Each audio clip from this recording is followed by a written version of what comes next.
Hello, and welcome to another episode of a show which I personally call The Popcorn King.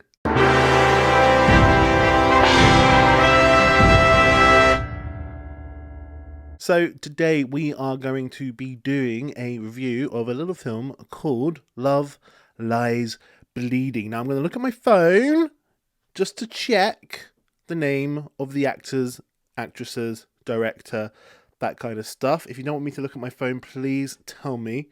That would be greatly appreciated.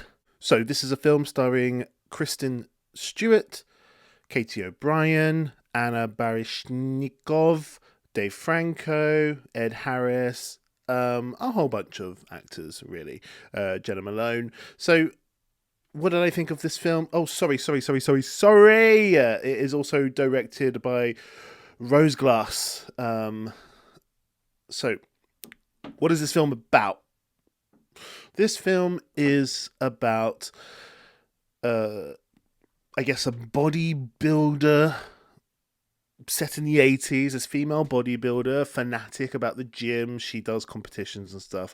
She comes to this small town in America, starts working for this Ed Harris guy who owns a gun shooting range, which is crazy to me that exists, that you can just give people guns and bullets and they can just go and have fun and enjoy themselves. But I'm from the UK, what do I know?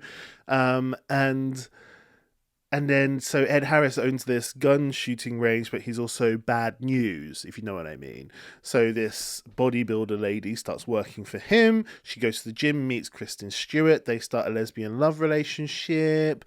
And yeah, it's quite a dark, violent film. There's a lot of beauty in the violence in this film.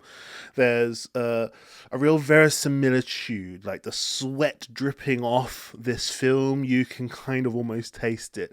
All the drug taking, all of the heat of the sun, the dustiness of the road. You can really feel everything in this film. You can like reach out to the screen and touch it. And I really appreciate it when films can do things like that. I will say that Kristen Stewart is just a phenomenal actress. I think this is probably one of her best roles. She also did Underwater, which is a really good film, which I watched recently with a certain Italian lady. And what else did I think about this film? The bodybuilder lady, I've already forgotten her name, but she was so good. Ed Harris chilling as a villain.